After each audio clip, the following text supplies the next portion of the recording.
Into game number 2 on day number 1. The first thing I want to point out here is we don't get too deep of a look at this carousel, Crowan, is that when I take a look at the interview that Bryce gave out, one of his questions was, what item do you prefer to start off with, and why? 5 of the players in this lobby are favoring Sword as their first pick. Yep, and Rain is the one that gets it. Love those carousel mechanics there, as Rain's lean is usually going to be towards a Soifin that we did see a little bit of in Lobby A Game 1.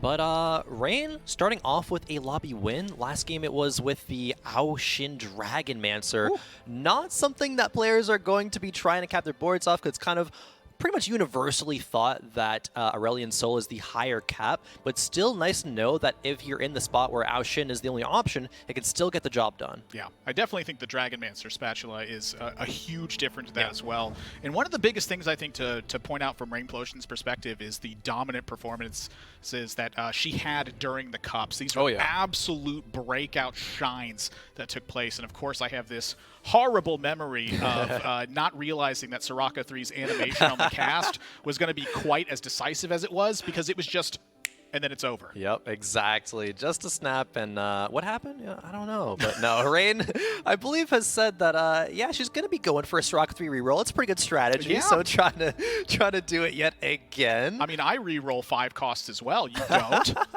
Hey, I think that's the next level for Kyvix as well, rerolling 2 and 3 costs, but eventually he's going to get to a point where he's rerolling 5 costs. A lot of gold here. As well as the 3 items here. So for Rainplosion, looking like a pretty strong start. Just a couple of things missing here, and 3 completely different directions. Snap takes better together as the first Of course. Why wouldn't you? Better together is pretty good. It doesn't quite give the Protector's Vow, which was pretty OP in previous patches. It gives a Locket, but still Locket is an item that's universally been seen as a good early game item to preserve HP. Even if you're not win streaking and looking at Rain's spot, this is not a win streak spot, but it's going to be one that can maybe get a unit or 2 kill, maybe be in a spot like we saw in Lobby A that Milk or Sox was in, just hopefully able to come back from it. Yeah, better together with an Astral opening here. You have a strong economy to lead things off, but again, it's the lost streaks I feel like that were not at a favor unless you just have to take them. There's no other way. I saw Goobums and Kurum go up to level 4 to kick things off. Rainplosion going to level 4 says, I do want the bruisers in play. Yes, I do think health is important. Yep. That it is, choosing not to econ, where she could have. And hey, it might be to her benefit going up against Pocky, who is only on level 3. Scoped weapons, the pickup there as well, but no shimmer skill online. And it's only the Nasus that Pocky is missing, so hopefully can get that next couple of shops. But look at on the bench there as well for Pocky. That's a double Yone scope weapons picked up. We know the direction here, Admirable. Yeah, we're on Warlords here as well, too. Yeah. I think this is one of the stronger ones from that Yone perspective. And I'll tell you what, when it comes to creativity and ways to find the line that gets to that spot, I feel like Pokygom is just one of the strongest ones that you can pick in the world. Yeah. Oh, totally. Pocky's so good there. Warlords, the only thing that's maybe not great about Pocky's spot here is that he's going for a bit of a loss streak. And you don't get those Warlord sacks quite as quickly. There is the Nasus, however. I like how it's checked and everyone else comes to check. Yeah. He's like, oh, no, you can't see it yet. Free information, please. Let's see Pocky. This is going to be the Gambler's Blade on the Volibear. Can be played level 4, level up here for Pocky. Dipped out of the Yone as well. Yeah. Oh, they're right. Did sell one. I mean, it's hard to go that route with the the Shimmer Scale Bruiser online here, as well as the scope weapons. It feels like you have so many opportunities, and just you can revisit the Yone as well. You don't have to have it early to find that perspective. It's like, hey, come back later. Maybe we'll still be here. Yeah, interesting to drop it though. Could have sold one of the other units, I guess, valuing the Malphite pair, valuing perhaps the set 2 potential to get Dragonmancer, and then to have your Volibear be a bit stronger there. Every single unit on the bench is useful right now, unfortunately. Farming, a couple gold there. Okay, love to see it for Pocky, especially out of an inconsistent gold generation item from the Shimmer Scale, such as Gambler's Blade. Oh, there's already okay, maybe we're seeing a little bit more perspective here. I think that was another Yone 2 on their board, so maybe does not want to play it contested, because Soju peak form right now, and Shirley is showing us why with the Yone 2 already at stage 2. Tiamat as well. I mean, it's pretty much spelled out at this point. And I think a lot of the perspective to look at from this patch is that if you can find your direction early and it's pretty strong, that is like a favorable spot in this metagame right now. It's like you have the line defined, you're going to be preserving your health, you're going to be pressuring other players. The less time they have, the less chance they have to beat you. Yeah, exactly.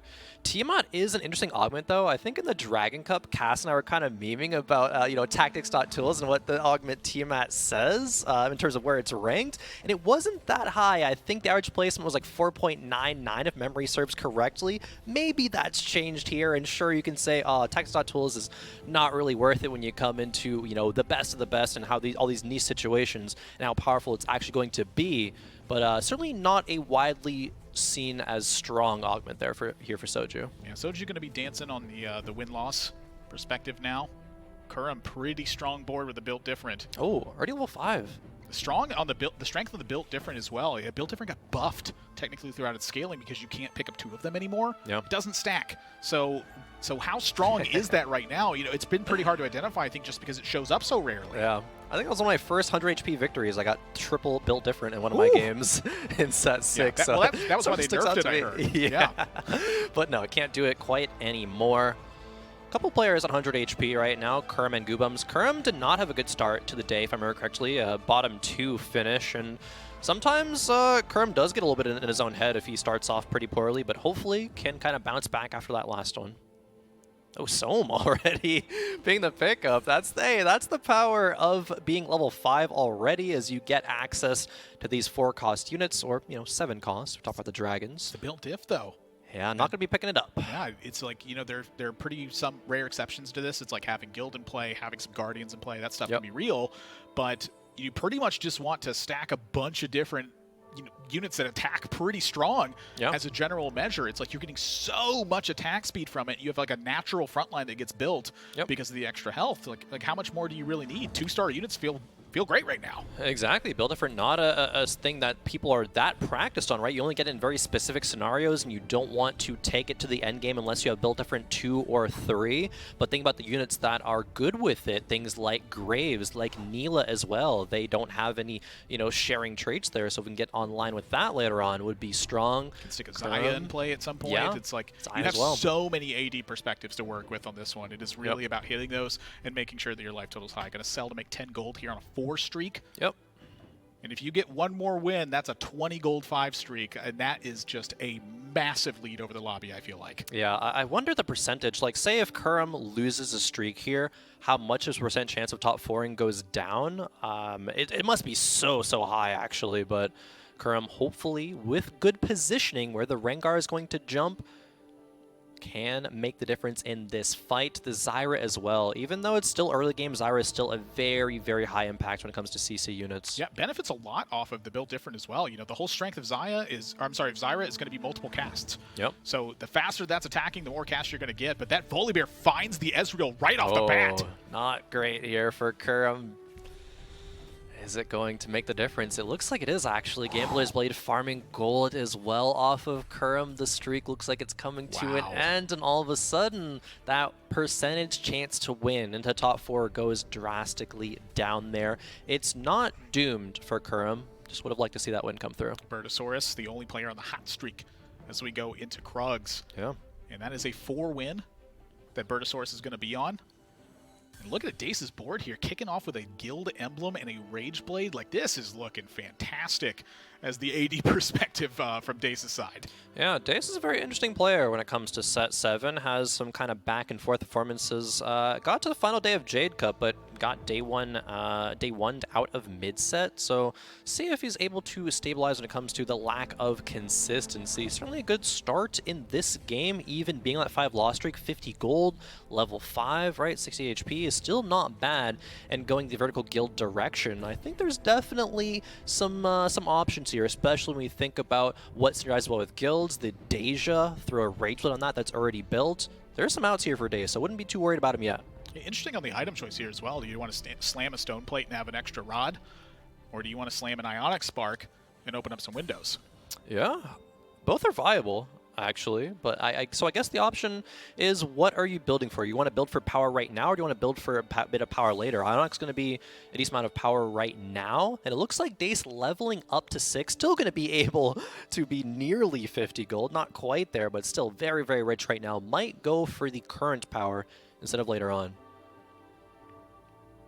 Wow, this board just looks so strong right now. Like It is. Who's going to contest this set?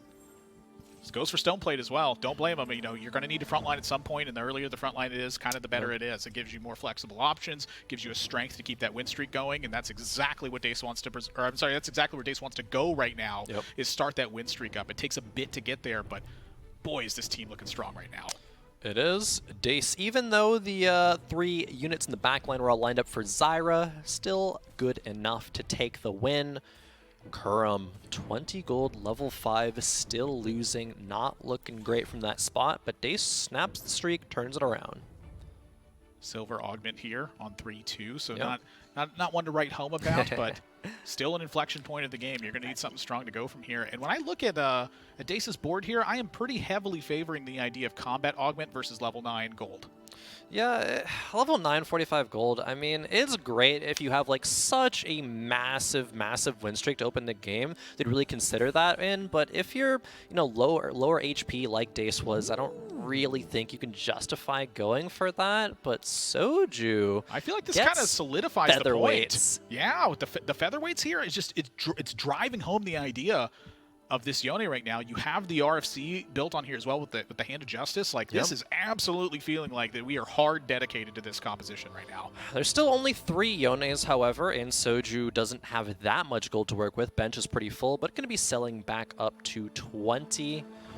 Soju, his tournament history has been a little all over the place. When it comes to a few sets ago, he's actually shored that up in the past couple of sets, right? Getting to the final day out of pretty much every single event, especially, like was mentioned earlier, in regionals, he really pops off. He really kind of puts the pedal to the metal here, and didn't quite get a great start in the last game, but not bad. 5 points on the board. Wow, the Volibear is all over the place. I love seeing Volibear just stand like what feels like the entire distance away and just slam your team from that spot. It feels like a Pokegam spot every single time. It's like, what's happening here? Okay, yeah, Volibear's in the back line attacking everything. Makes sense. Yep. There you go. Nice little dance right there to flex on him as well. Love to see it. Bertosaurus sitting with the Astral in play. Pretty decent augments as well. You're getting extra AP and armor in the front line, and the Electro just, it seems like it's never a bad augment to be taking. It feels like this always makes an impact to the game somehow. Yeah, it definitely does. It's going to be not, anything to write home about, kind of as you were saying, especially with all the silver tier augments, but still going to be solid in terms of that board power. Bert, a player that's had really good tournament placements across all of set 7. I believe got a 5th, a 6th, and the 2nd is actually in the mid set, which is how he qualified for the regional finals. Bert's set 7 tournaments, I mean, makes sense why he's here and one of the favorites. I mean, it feels like this was the comeback, too. Bert kind of stepped back in set number 6, had a very strong set number 5, but he just didn't find that complete closeout of all the tournaments that were there. Stepped back in set 6, and in set 7, it's been a comeback right now. Oh, yeah. Bertosaurus has just absolutely been shining in this one. It feels like Regionals is absolutely a spotlight where this could just pop off. Exactly so. I would not be surprised at all to see Bert here on the final day, but we still got competition for the next couple to get through. Bert, 3 Swift shots. Probably not going to get up to anything like we saw Ramble in game number 1 with 5 Swift shots, but hey, I would like to see it though.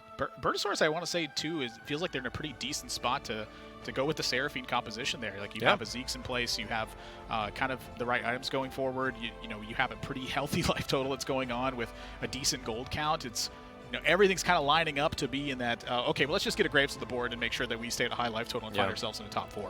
Yeah, Bert's certainly comfortable with that Seraphine line as well, so he's going to be comfortable in playing for it since, committing to it on 2-1, because a lot of players really want to be committing to their comp on 2-1. They don't want to be kind of wishy-washy, be like, oh, what direction am I going when you get to, end of stage 3, when you get to Treasure Dragon. You want to have it planned out, because again, going for that HP preservation or having direction is kind of where the meta really leans in TFT right now.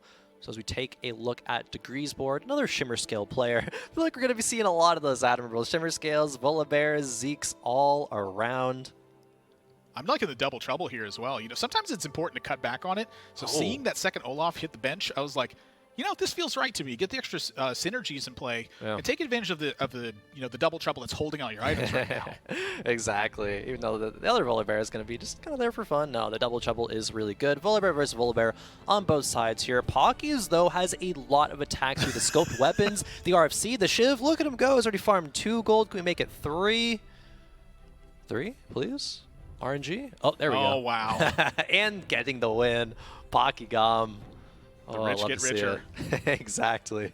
Not even the augment. Ooh, Deja showing up this early on as well. That's a pretty healthy direction. Aurelian Soul in the shop as well for Dace. Not picking it up, of course. Deja is the direction with Formirage. 6 guild already online. Oh, the items are fantastic as well. Paranunus?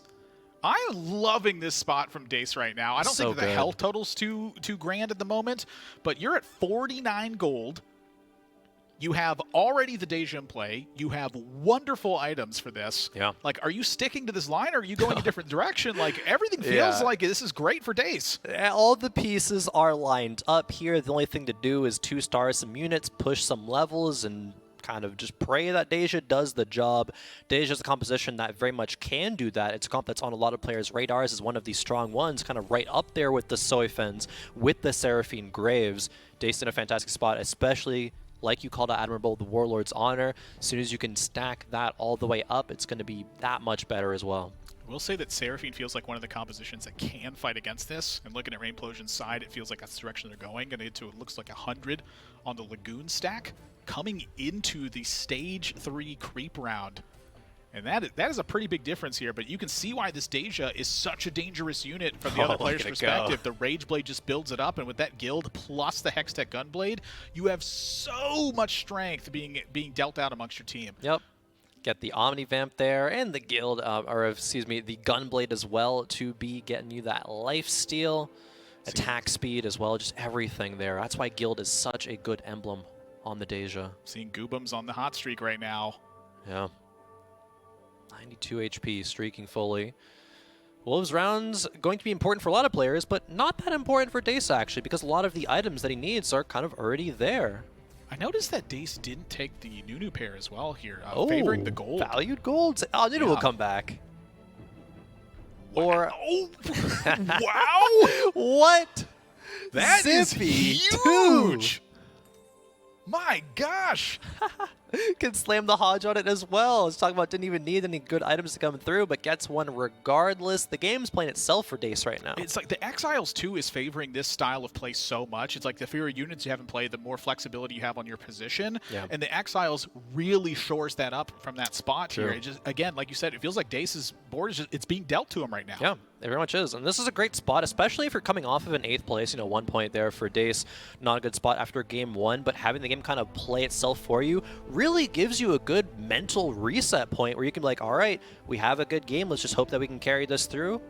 Love to see it. The biggest thing I look at from high rolls is not only do they need to show up for you to win a tournament, but you have to be able to capitalize on them as well. Exactly. To me, that's really the big one. I've high rolled a ton of games and absolutely blown them before, and we've really seen just about everyone do it. Having the consistency of capitalizing on that is a key factor to winning these tournaments at such high stakes. Yeah, especially like you said, high stakes, a very, very powerful phrase right now, because oftentimes in tournaments like the regional finals, players are going to be over-rolling, saying, oh, I really don't want to go out in 8th right now, so I'm going to spend a bit too much, not get to the point where they're playing on ladder that they can get to these super high-end level 8, level 9 capped out boards. Wow. See how much patience Dace can have.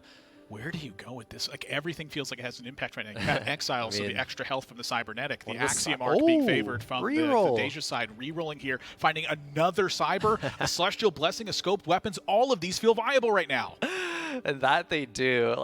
We saw every single Cyber choice, and it is going to be Cyber as well. But I don't know if this is necessarily that great here for Dace, because the mana generation on Deja, sure, the casts are going to be big, they're going to be powerful, but there's no scaling like with an Archangels, right? It's going to be a lot of attacks, but a lot of attacks coming through very quickly with the kind of auto-attack focused Rage Blade here of the Deja. This was an interesting level up and roll a couple times here. It was pretty late into the round. And for me, the Cybernetic uplink is saying, like, you intend to maybe go a different direction with this. Like, say you found an Aurelian Soul right now, say that you found an Alshin, are you willing to take that route? I mean, if it's not going to be like an Aoshin or Aurelion Soul 2, it's really hard to justify it. Obviously, it's going to be a lot easier to find the Deja 2. I don't believe it's very contested, at least from what we've seen. That might have been Dace kind of pulling the trigger a little bit too quickly. Maybe, like I was talking about, feeling a bit of that pressure, not over-rolling, but leveling up a bit too quickly, a bit too ahead of where tempo suggests that you should. Ooh, Bertosaurus hitting the Deja 2. We're seeing a Zyra 2 from an implosion spot. Goobum's taking a hit in that last round, cracking the win streak. All right, it's feeling like the calm before the storm at this point right now. You know, we're on 4-3, and Soju is still at level 6, and I'm seeing a Yone 3 here, and this just feels like, yeah, why not camp out for a bit? Let's build up the gold and keep going. Your team is strong enough to fight from here. Yeah, it should be Yone 3 at this point as well. I was a little bit concerned for Soju. Last time we saw him only had the 3 Yones that he still had from stage 2, but has found it, still has a respectable gold amount. The Yone items are pretty good. Generally, Rage Blade is what you want, but has the featherweights to kind of shore up that lack of attack speed from no Rage Blade. Gambler's Blade kind of playing that role right now. Exactly. Going up against Rain, who has 3 items that are really good on just a Kaise, 1 in the backline. I think it's a matter of time before Yone gets to the backline, starts chopping away at pretty much everything. Look at this. Takes it down. Hold it down too. Yeah, it's only Idas 1 Sunfire, but still holding it down, as you're saying. Idas is just, it feels like such a strong unit right now because a lot of the damage isn't necessarily burst. So that shield and the heal across the team, plus the additional attack speed, it really is a huge momentum shift in the middle of the combat for the round. Yeah, exactly. Someone go tell Casa to get these spatulas back on, because we got him again for stage 4 carousel. Seeing a Zoe? Yeah. Yeah, that's a big one. Any Shimmer Scale emblems, perhaps? Probably not, but we can hope. My first one is like, oh, Zoe with a spatula? Mage. I like, no, I love go full Shimmer, 9 you're Shimmer. Like it's Pocky Gob. It's gotta be Shimmers. I mean, hey, can you blame me though? There's already, I mean, look at the augment. It does feel like it's the direction he's going. Actually, yeah, this is going to be a Shimmer direction, I think, from Pocky. Is that a pay-to-win augment? Yeah. What? Oh boy, I love Pocky and seeing Pocky play. This is, oh, okay, finds Zaya too. Is gonna be playing that instead. I just want to see their Shimmer slammed. Rainplosion cracking the tome here as well, finding a Mystic in it. Honestly, I feel like that's a lot of the lobby read at that point. It's just, there it is. Sometimes that Mystic is just going to change the game. Degree here with Dark Flight, and that's a pretty big Swain that's holding the line there. I am not certain that Pocky chews through this in time. I don't think so, but it's okay. Pocky is scaling. Determined Investor is online right now. Did, in fact, slam the sword to make a Shimmer Scale emblem. Pop the spat off the Zoe. Going to lose this round, like, as you're saying, right? 4 loss streak. Pocky might be in a bit of trouble, especially when going up against Degree's Dark Flights there. And Dark Flights aren't a comp we've talked too much about, but they can be very, very scary, especially at this point in the game where you got your Rengars fully built out, online, doing tons of damage, and already has the Swain too there. Ooh.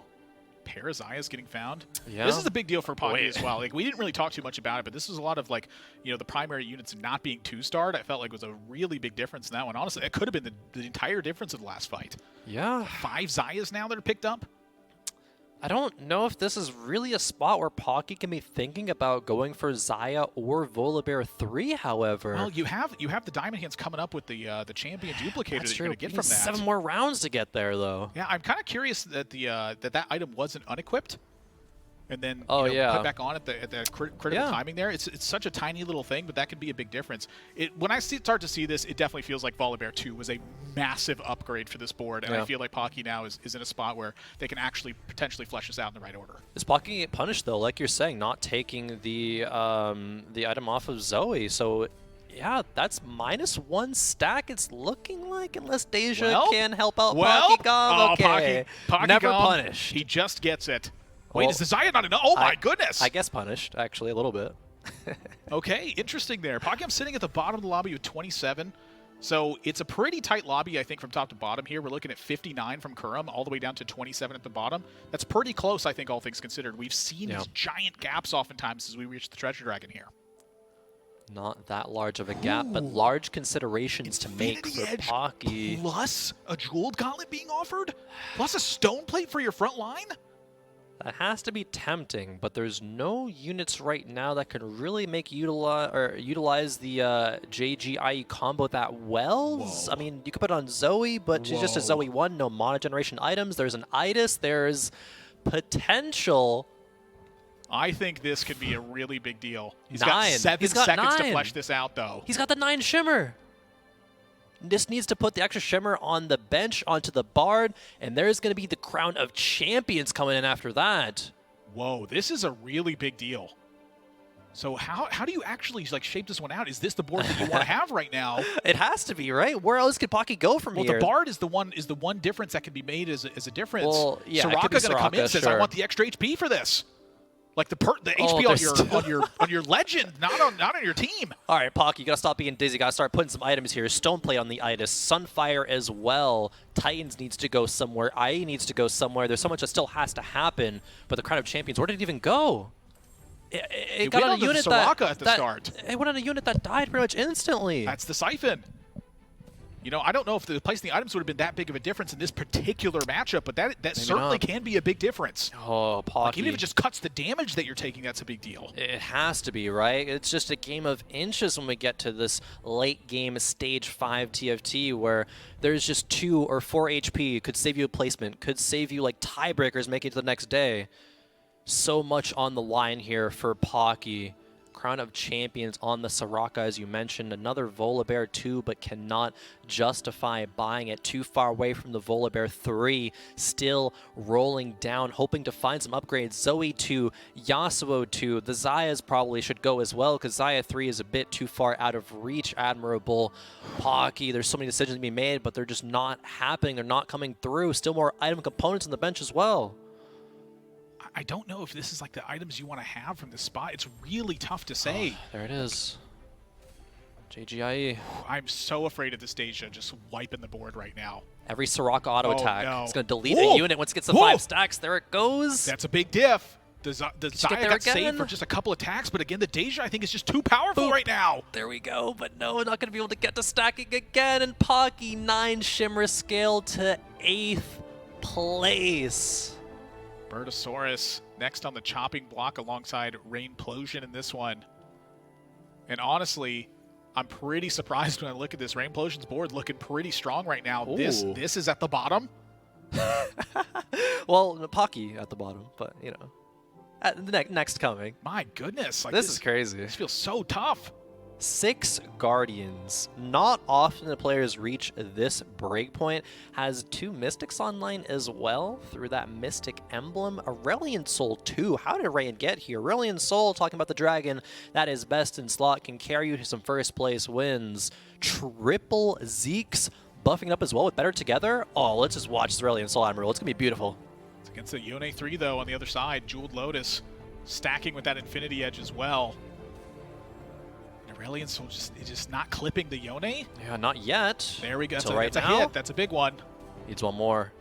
I think that's just barely enough. The 6 Guardian Should holding be. out until this black hole has grown to a massive effect. One more. Auto attacks do it.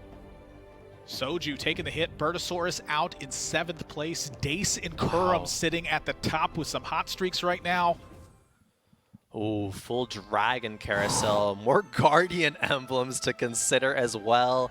The rare assassin emblem showing up as well. Can this make a difference on anyone's board? We saw Darkflight. That's true. Generally, Darkflight is okay with running 2, but Degree grabs bolted. it. Okay. For that assassin emblem.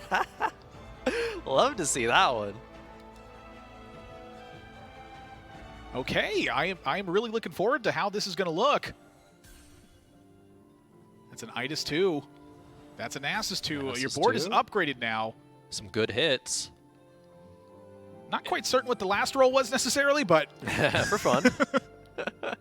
No, this board is phenomenal, though. Everything is upgraded. Rain has 6 Guardians to buy so much time for the Aurelion Soul. It will delete entire boards, get enough time, and time is the biggest thing that Rain has right now with this board. Absolutely. I mean, that's really all you need. The more time this Aurelion Soul has, the less likely it is your opponent's going to be able to defeat it. But that is a board to be going up against. Holy smokes, that is a lot of Jade. That's a little bootleg Aurelion Soul on the other side right now. The Siphon not quite to the backline spot you want it to be.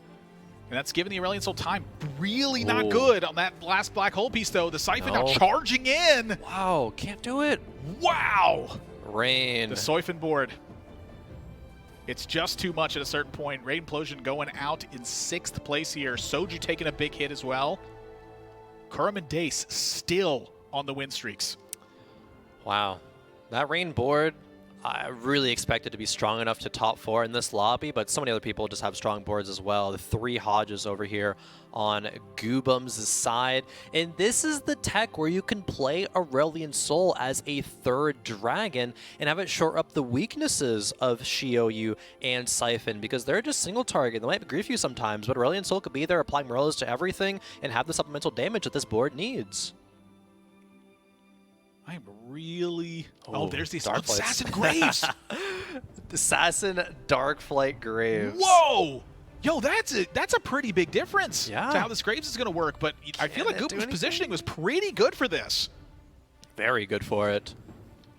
There's the charge, picks off the Swain, Swain and goes that's down. usually enough in this spot. There's no way that Graves has taken down the rest of these units right now. Granted, that is against the Ghosts, but it looks like Soju out in 5th place. Yep. Dace's win streak has been cracked, and Kurum kind of demonstrating exactly how they get to this spot in regionals and do so consistently every single time. Strong early game, strong mid game, and says, you know what, if you can't cap your board, I'm going to push you out of the lobby. Exactly. Strong fundamentals for Kurum. Kurum, when playing from ahead and playing from this win streak point, is able to convert so well and so often. Oh, look at that. Really quick on the stacks Yeah. for the preparation here as well. Again, these Love little it. tiny fundamental differences. Prep's such a good augment. So many TFT players are so good at utilizing that now. When it's going to be making, you know, these masters and GM players a little bit dizzy, the best of the best are going to be able to make it just look so good. Get the max value out of it every single time using PvE rounds to make sure you get the stacks that you missed earlier. Up to 9.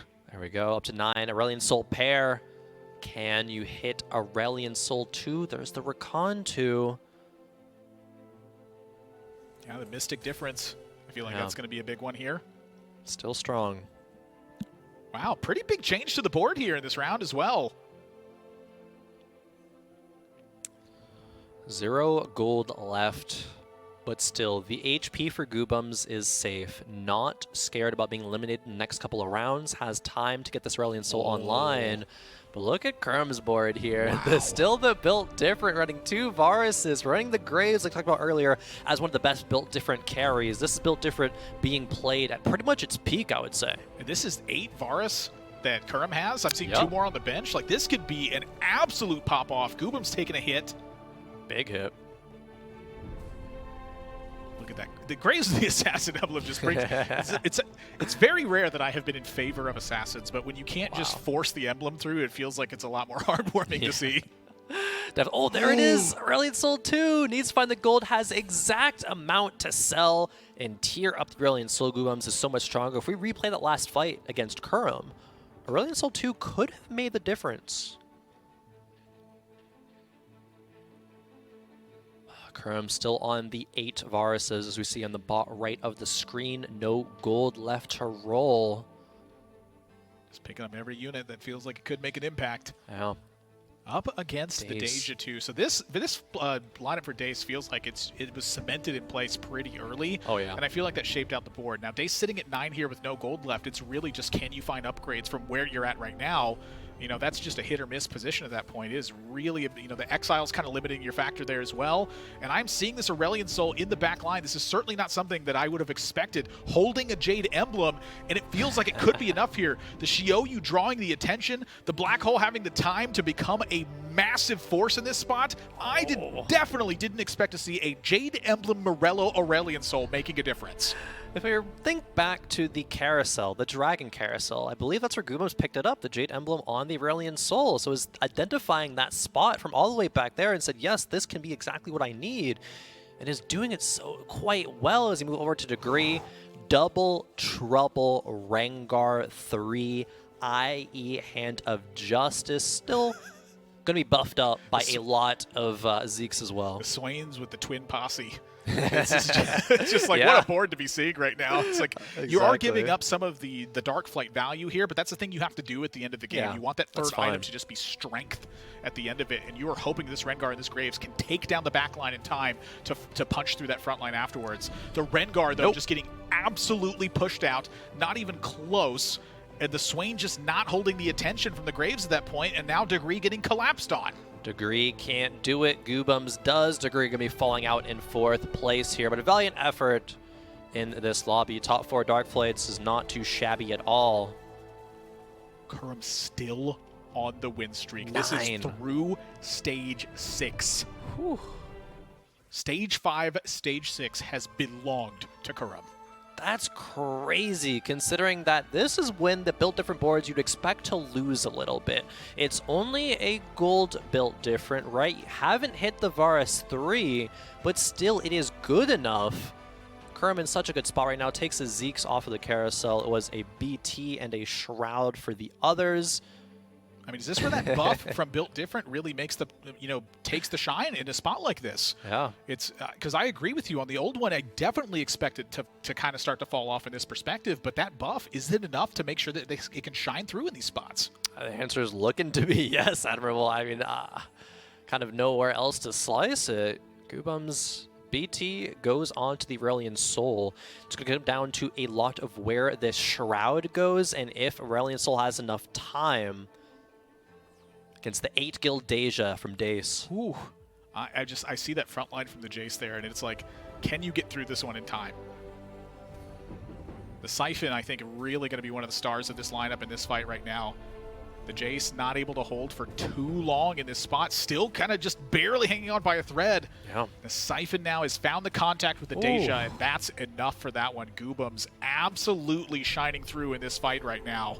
Yes, he is. Takes out Dace out in 3rd, but Kurum, 10 streak.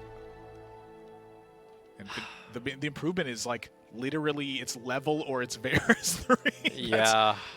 At this point, because Kurum's been rolling for a long time, we're going to start talking about, has he rolled too much? Okay. Has he overrolled, but maybe just exactly enough? Big importance, too, there to put the Zephyr on the bench before you make that Varus 3. Still in a peak mindset is there as well. You can't just be too excited to slam that. That Zephyr could have been captured. Got to remember your fundamentals there. And Kurum is not scared, is not feeling the jitters here in this hyper situation. He's been here before. Kurum is a regionals winner.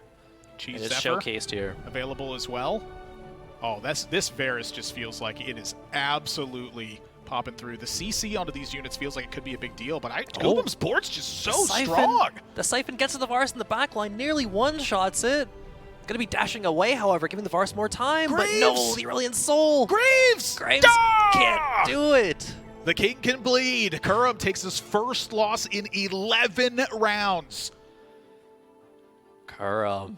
Both players with a Giant Slayer here as well. Yeah. It's what it feels like they need for each other right now. Exactly. They're both giants, and they both need slaying. But where is it going to go? Surely the Shioyu for Goobums. But for Terra Kurum, being found. yeah. Get to think about how we're able to get this to a 4-dragon board. The most capped that can be. Goobums already won the last round. It's going to continue to get even stronger. Kurum might not have the time to get level 9 or to get things like the Graves 3. Nyla 2. Another Neela 2. 3 Neelas away. Oh boy. Yeah, both are on the board. Is that a real option? The second Hecarim? Is it ever a recraft to cheese the Zephyr? It very much could be. In fact, it should be. Sells the Hecarim on board? Or no, just plays the 2. Both viable options, but the CC is nice. The CC might be able to give enough time for the Varus and Graves to get the job done. Last second positioning as well. Zephyr. Dragon's Claw being moved over. Zephyr just lands on the Jax. Not the best. I think he just wanted the front line to be open so that the Varus isn't missing. Doesn't want it to focus the Jax right away. True. Oh, and look at where the Siphon lands. Again. Cracks through 3/4 of the HP, but the Varus isn't gone just yet. It's one more auto attack from the Siphon. Yes, it's going to be so close yet again, but Goobums comes out on top of that fight. Stage 7, so the damage from that stage is going to be massive. 15 plus whatever units are there. It's tough to beat the 10 of 10 from the other side. It's just it's such a big difference at this point. Honestly, you can't be too upset with a second place finish, but I think from Kerm's angle, this actually might be one of those spots where it does feel that way. Yeah, exactly. Especially going back to the consideration of, did Kerm roll too much? Should Kerm have saved that gold, been comfortable with that 10 streak, gone to level 9, and had a bigger cap on this board? Maybe it could have contested Goobums here. Might be having to be satisfied with the second, however. The Shroud hits the Varus again, too. I don't think it's a huge deal, but that can be a big difference. Yeah. The Siphon not finding its way onto Varus right away, that maybe can be a difference, but the rest of the board just got collapsed onto this one. Goobums absolutely shining through on how to cap out a board. Goobums with a victory march in the last 3 rounds is going to take Game 2 Lobby C against Kermex and shows why he thinks he is one of the prime candidates to be a great North American representatives at Worlds. Honestly,